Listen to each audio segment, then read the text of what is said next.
विश्वास करो, जैसे भी हो, नहीं छोड़ पा रहे गंदी बातें, शुरू करो, नाम को तो अंदर लाओ, वो तुम्हें इतनी सामर्थ्य देगा, सब छूट जाएगा, सब छूट जाएगा। विश्वास करो। आज तक जितने बड़े बड़े ऊंचाई के पद पर पहुंचे हुए महात्मा हैं, सबके मूल में नाम पाया गया। निरंतर नाम जप, निरंतर अभ्यास करने से होता है। विश्वास करो, इसके बराबर न तीर्थयाटन है, न कोई अन्य साधन है। नाम कलयुग केवल नाम आधारा। बड़े दुर्लभ भाग्य प्रकाशित हुए हैं, तब हमको वृंदावन लाया गया और ये सौभाग्य प्राप्त हुआ। इस सौभाग्य का परिणाम दुख सुख भुगाने वाला ये मानव शरीर नहीं, केवल स्वाप्निक सुख स्वर्गलोक भुगाने वाला देव सुख नहीं, केवल पाप कर्म भुगाने वाला यातना देह नरक दुख नहीं, ये भगवत सुख प्रदान करने वाला है, जो लोक लोकांतर में कहीं सुख नहीं है। ये जन्म मरण को रोकने वाला है। बड़े भाग पाइप सत्संगा, तो बिना ही प्रयास होई भव भंगा।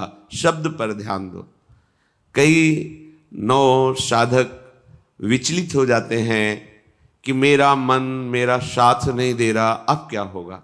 आपको चिंता नहीं करनी, आप खुद गलत हो रहे हो। मेरा मन क्यों रखा है, प्रियाजू को क्यों नहीं दे दिया। बहुत प्रयास करने पर भी जब सफलता नहीं हाथ लगती है तो उसे हार कहते हैं, और हार तभी सार्थक है जब वो प्रियाजू के चरणों में समर्पित कर दी जाए। बड़े बड़े हार गए हैं, अपने लोग तो बच्चे हैं। गोस्वामी तुलसीदास जी कह रहे हैं, हौ हार्यो कर जतन विविध विधि अतिशय प्रबल अजय।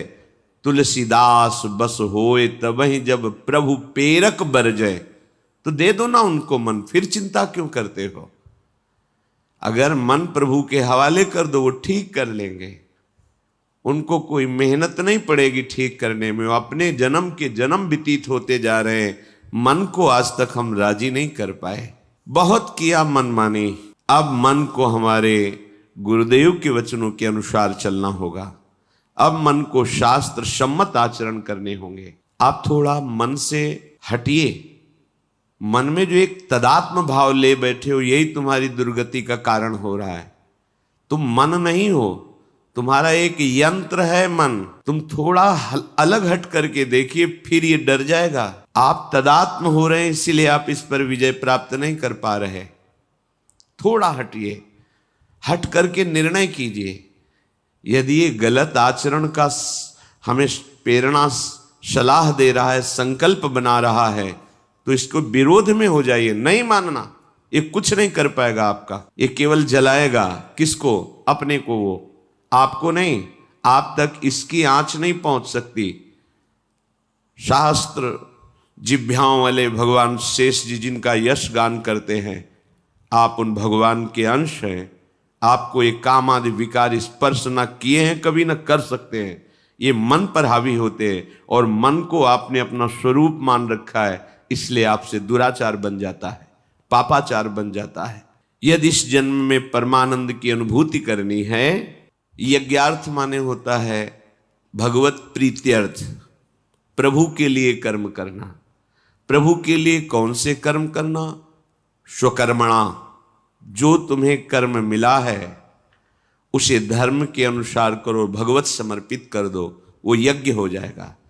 उसका फल मिलेगा तुम्हें आनंद, भगवत प्राप्ति, महासुख। कर्म वही है, पर जब अहंकार से प्रेरित होकर अपने लिए करते हो सुसुख वांछा, तो उसमें अधर्म वृत्ति बढ़ जाती है। अधर्म वृत्ति निश्चित आपको भोगना पड़ेगा। यदि भगवान की शरण में हो जाओ, अबलो नशानी अबना नशई हो, वो कृपा करे तो सब क्षमा हो जाए। वो कह रहे हैं कि हम तो हम सर्वपापेभ्यो मोक्षयिष्यामि मा शुचा। नहीं तो आपका जो कर्म प्रकाशित नहीं हुआ है और आपने पाप कर्म किया, वो गुप्त है, वो नष्ट नहीं हुआ, वो भयंकर रूप रख के तैयार है, अपने समय पे तुम्हें नष्ट कर देगा। एक 45-50 वर्ष की अवस्था के थे। अब उनको ज्ञान हुआ कि हमारे द्वारा बहुत अधर्म हुए हैं, अब सब छोड़ो, अब सत् कार्यों में लगो। तो उनके सामने एक स्वर्णकार का मकान था। वो बहुत ही कपटपूर्ण व्यवहार करता था। भोले भाले लोगों को असली स्वर्ण लेकर के, केवल स्वर्ण का लेप करके अलंकार बेचता। अगर कोई जानता तो कुछ राज कर्मचारियों को अपने ले दे के अधीन किए हुए था और उसको कुछ नहीं होता। तो जो राज कर्मचारी उसके रहस्य को जानते थे वो रात में ड्यूटी देते थे। उन लोगों ने सोचा कि इतना धन इसने इकट्ठा किया है, अगर हम इसको मार देते हैं और इसका स्वर्ण ले लेते हैं तो कोई रिपोर्ट करने वाला भी नहीं होगा और हम बहुत धनी हो जाएंगे। अधर्माचरण करने वाला कभी सुखी नहीं हो सकता। स्वर्णकार अधर्म आचरण कर रहा था तो उसके अधर्म आचरण में सम्मिलित होने वाले राज कर्मचारियों ने उसे मार दिया। उसका स्वर्ण ले लिया, धन ले लिया और उसे बॉक्स में बंद करके वो निकल ही रहे थे कि वो जो धर्म पे चलना ठाना था उन्होंने देख लिया। बाहर निकले, उनका ये क्या है, अब वो तो फंस गए क्योंकि बॉक्स में उसकी लाश थी और सब बैग झोला में स्वर्णाभूषण धन था। उन्होंने तुरंत उसको कहा, आवाज मत दीजिएगा, देखो हम तुम्हें हिस्सा दे देंगे। ये जो धन हमारे पास है इसको हम 3 हिस्से में बांट लेंगे और इसको हम नष्ट कर देते हैं, कोई जानेगा नहीं, हम राज कर्मचारी हैं, किसी तरह का फसाव नहीं होगा। उन्होंने कहा, ये मैं अधर्म का कार्य नहीं कर सकता, मैं तो अब हल्ला मचाऊंगा, सबको बुलाऊंगा और बताऊंगा कि तुमने इसकी हत्या की है और इसका धन अपहरण कर रहे थे। अब राज कर्मचारी, उन्होंने सोचा हमारी ड्यूटी भी जाएगी, धन भी जाएगा, सजा भी मिलेगी। दोनों ने इशारे में ही बात कर ली और हल्ला मचा के दौड़ पड़े, पकड़ो इसे, पकड़ो, जाने न पाए। उसे पकड़ लिया। लोग इकट्ठा हुए, क्या हुआ, देखो ये धन अपहरण करके जा रहा था, इसकी हत्या कर दी। तो हम लोग गश्त लगा रहे थे तो हमें शंका हुई, आए तो देखा ये पकड़ा गया।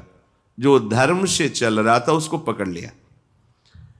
अब तो प्रमाण, राज कर्मचारी खुद गवाही देने के लिए तैयार, उसे बंद किया गया, मुकदमा हुआ। वो बार बार जज के सामने यही कहता था, जिसकी कसम खवाओ हम कसम खा लेते हैं, हमने बिल्कुल ये कार्य नहीं किया, ये लोग ये कार्य कर रहे थे, हमने इनको रोका तो इन्होंने मुझे साझेदारी के लिए, पर मैंने वो स्वीकार नहीं किया तो फिर इन्होंने ऐसा किया। पर उसकी कौन बात माने। राज कर्मचारी गवाही, मुकदमा लंबा खिंचा, उसे जेल में रखा गया। हर बार आके वो यही प्रार्थना करता, कई वर्ष तक चलता रहता मुकदमा, जेल का उसे बड़ा कष्ट भोगना पड़ता। वो विचार करता कि मैं अगर हिस्सा ले लेता तो बच जाता, लेकिन धर्म से चल रहा था तो देखो मुझे कष्ट भोगना पड़ा। मुझे लगता है भगवान के दरबार में न्याय नहीं है, धर्म रक्षा नहीं करता, ऐसा लगता है। एक दिन आया और रो करके यही बात कही जज के सामने कि मुझे लगता है भगवान नहीं है, क्योंकि मैं बार बार सत्य को साक्षी करके कहता हूं कि मैंने ये कर्म नहीं किया और मुझे दंड दिया जा रहा है, मुझे क्लेश दिया जा रहा है धर्म से चलने के कारण। अगर मैं सम्मिलित हो जाता तो मुझे तीसरा हिस्सा मिलता और बिल्कुल बात शांत होती। ये क्या धर्म है, कहां भगवान है। जज ने इस पर गौर किया। कई वर्ष वो जेल भोगता रहा, मुकदमा चलता रहा। तब जज ने गौर किया कि बार बार ये कहता है इसकी जांच की जाए, तो हत्याकांड होते ही रहते हैं। एक शव आया वहां, जज ने मंगवाया था, जो पोस्टमार्टम के लिए जाता, मंगवाया और कहा देखो इसका कोई नहीं है, अंतिम संस्कार के लिए अपने ही लोगों को जाना है। तो 2 कर्मचारी जो थे सरकारी, जो स्वर्ण चोरी में सम्मिलित थे, उनको और उसको कहा कि बस तुम थोड़ी देर नदी के किनारे बैठे रहना, हम और लोगों को लेकर के आते हैं। और एक आदमी को छुपा के बैठा लिया और राज कर्मचारी नदी के किनारे शव को लेकर बैठे। उसको देखा जिसको बहुत कष्ट दिया जा रहा था, सारा आरोप उसके ऊपर था, जो धर्म से चल रहा था। उसे कहा माना नहीं ना, अगर मान लेता तो तीसरा हिस्सा भी मिल जाता, बात वहीं खत्म हो जाती है। देखा, फंसा दिया, तेरे को आजीवन कारावास मिलेगा, कोई नहीं बचा सकता तेरे को। मेरी बात नहीं मानी, कह रहा था हल्ला मचाऊंगा, ऐसा वैसा। अब भोग। तो जज के द्वारा जो एकांत में बैठाला हुआ आदमी था, उसने पूरी बात सुनी, इसीलिए ये नाटक रचा गया था। तीनों को बुलाया और कहा तुम निर्दोष हो उस धर्मात्मा से। स्वयं इनकी आवाज से हमने सुना, ये कह रहे थे जो तुम बात कह रहे थे। तो उसने कहा कि ये तो ठीक है, अब निर्णय ठीक कर दिया, लेकिन अब कई वर्षों से मैं दंड भोग रहा था, ये कौन सा न्याय है? किस अपराध के कारण? मैं तो धर्म से चल रहा था, इसमें किंचन मात्र मेरा कोई अपराध नहीं था, फिर कई वर्ष से मैं सजा क्यों भोग रहा था? बार बार प्रताड़ना, नाना प्रकार के कष्ट क्यों भोगा मैं? जज ने कहा तुम हृदय को साक्षी करके बताओ, क्या कोई ऐसा अपराध किया है जिसका प्रकाश ना हुआ हो और तुम्हें दंड ना मिला हो? हम अब उसका कोई दंड थोड़ी तुम्हें देंगे, लेकिन तुम्हारे अंदर जो भगवान के प्रति आरोप है उसका निराकरण हो जाएगा। उसने कहा हाँ, यौवन अवस्था में मैंने किसी स्त्री को ऐसा ऐसा, और वो विरोध करने पर भी उसे मार दिया और आज तक बात कोई प्रकाशित नहीं हुई। तो बोले फिर भगवान को क्यों दोष देते हो? वो कर्म तुम्हारा दंड अगर मिल जाता तो नष्ट हो जाता, वो कर्म सुरक्षित है। उसी कर्म ने तुम्हें यहां अधर्म ना होने पर भी फंसाया और देखो तुम्हें भोगना पड़ा। तो निश्चित समझो, यदि आप अधर्म के द्वारा कोई भी सुख साधन करेंगे तो आप नष्ट होंगे। अधर्म के द्वारा आप धन आदि छीनना चाहेंगे तो आप नष्ट होंगे। अधर्म कर दिया है और उसका प्रायश्चित नहीं हुआ तो वो कर्म सुरक्षित है। ऐसी जगह फंसाएगा जहां 100% आपने कोई अपराध नहीं किया पर आपको उसका दंड भोगना पड़ेगा। फिर आपको लगेगा कि न्याय में अन्याय हो रहा है, कोई भगवान नहीं है। देखो मैंने बिल्कुल कसम खा के कहता हूं पाप नहीं किया, पर ये पाप का जो आरोप लगा वो पूर्व पाप आकर के तुम्हें दंडित कर रहा है। अब इस कर्म विधान को ये बहिर्मुख लोग क्या जानते हैं? तभी कहते हैं अरे कहां भगवान, कैसे भगवान? आज तुम धर्म से चल रहे हो, लेकिन कल तुमने जो कर्म किया तो तुम शरणागत होकर भजन के द्वारा उसको नष्ट नहीं किया ना, तो वो सुरक्षित है। अवश्य में भोक्तव्यम कृतम कर्म शुभाशुभम। इसलिए श्री भगवान आदेश कर रहे हैं यज्ञार्थात कर्मणोन्यत्र लोकोयम कर्म बंधनहा तदर्थम कर्म कौन्ते मुक्त संगहा समाचर। मुक्त हो जाओगे, न काम तुम्हें अधीन कर पाएगा, न पाप अधीन कर पाएगा, परमानंद में डूब जाओगे। केवल प्रभु के लिए कर्म करो। ये अगरबत्ती, धूप बत्ती, आरती, पूजा प्रभु को अपना नहीं माना तो ये थोड़ा शुभ कर्म बन गया, बस ये तुम्हारा प्रायश्चित नहीं होगा। जो तुमने अधर्माचरण के अगरबत्ती धूप बत्ती से खत्म होने वाले नहीं हैं, उनके लिए तुम्हें नाम जप करना पड़ेगा, नाम कीर्तन करना पड़ेगा। नाम कीर्तनम यस्य सर्व पाप प्रणाशनम, समस्त पापों का नाश करने में समर्थ है। राधा राधा राधा, कृष्ण कृष्ण कृष्ण, गोविंद गोविंद गोविंद। भगवन नाम, अगर भगवन नाम का आप निरंतर जप करने लगे तो आप स्वयं तर जाएंगे और लोगों को तार देंगे। मम भक्तियुक्तो भुवनम पुनात सतरति सतरति सा लोकान तारयति। जो भी कर्म कर रहे हो वो भगवान के लिए भावना करो, उस कर्म को भगवान को समर्पित करो, तो तुमसे पापाचरण नहीं होगा। जो पापाचरण हो गए हैं 10 मिनट केवल बैठ करके अपने घर में ही ताली बजा के मंजीरा लेकर के, इसे नाटक मत समझो, आडंबर मत समझो। नहीं, जो आडंबर और नाटक किए हैं ना, वो जब अपना नाटक फैलाएंगे तो तुम उस नाटक से निकल नहीं पाओगे। माया का नाटक है। भगवान नाम कीर्तन, ये जो लोग कहते हैं ना कि भगवान तो हृदय में बैठे, दिखावे की क्या जरूरत है? अगर इतना बोध हो चुका है भगवान हृदय में बैठे, तब तो आप सिद्ध हो गए। केवल वाणी से बोल रहे हो, मन मानी आचरण कर रहे हो, दुर्गति को प्राप्त हो रहे हो, तो है ना सबके हृदय अछत विकारी, पर सकल जीव जग दीन दुखारी। सबके हृदय में बैठा है पर दुर्दशा रोक रहा है क्या वो? क्यों? क्योंकि तुम केवल बातों से कहते हो तो सबके हृदय में बैठा है। ऐसा अनुभव किया? अगर ऐसा अनुभव किया तो व्यभिचार किसके साथ करते हो, चोरी किसकी करते हो, हिंसा की, कपट किससे, द्वेष किससे? बस केवल बातों से बात नहीं बनती, ये कर्म बातों से नष्ट नहीं होता, इसके लिए अनुष्ठान करना होगा नाम का। चाहे जैसी परिस्थिति हो, चाहे जो हो, जैसे भी हो, तुम्हारा मंगल होगा। अहोबत स्वपचतो गरीयान यद जिभ्यागे वर्तते नाम तुभ्यम। वो नीच आचरण करने वाला, अभक्ष पदार्थ खाने वाला भी यदि भगवान नाम उच्चारण करता है तो परम पावन हो जाता। अहो, आश्चर्य की बात, बड़े बड़े प्रायश्चित जिसे पावन नहीं कर सकते, भगवान नाम उसे पावन कर देता है। जैसी हरिवंश विचार के मनुज देह गुरु शरण गही, सकई तो सब पर पंच तज कृष्ण कृष्ण गोविंद कही। कृष्ण कृष्ण गोविंद क्या जाता है? हम तो ये नहीं कह रहे कि तुम नहा के जपो, तुम ऐसा जैसे हो जहां हो, गोविंद गोविंद राधा राधा राधा वल्लभ श्री हरिवंश, तुम पावन हो जाओगे प्यारे। तुम्हारी दुर्गति, तुम्हारी विपत्ति, तुम्हारी उन्नति में जो बाधक कर्म है उनको नष्ट करो। किसी से भीख मांगने की जरूरत नहीं कृपा की। अगर नाम जप नहीं तो कहीं भी भाग के चले जाओ, देख लो तुम्हें क्या मिलता है। नाम जप करो, तुम स्वयं देने वाले बन जाओगे, मांगना मिट जाएगा जन्म जन्म का।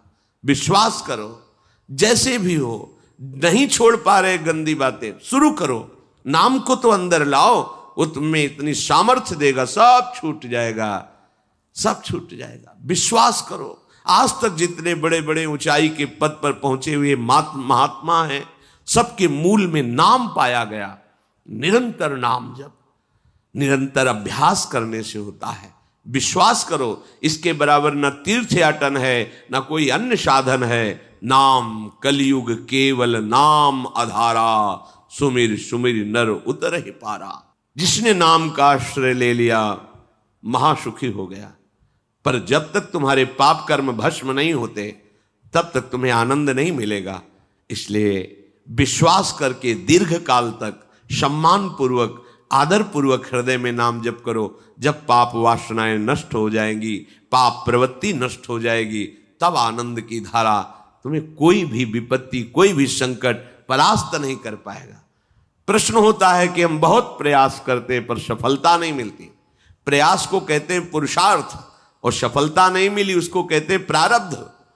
कभी कभी प्रारब्ध बहुत जोर का होता है, जो बड़े बड़े ऋषि मुनियों के ऊपर भी हावी हो जाता है।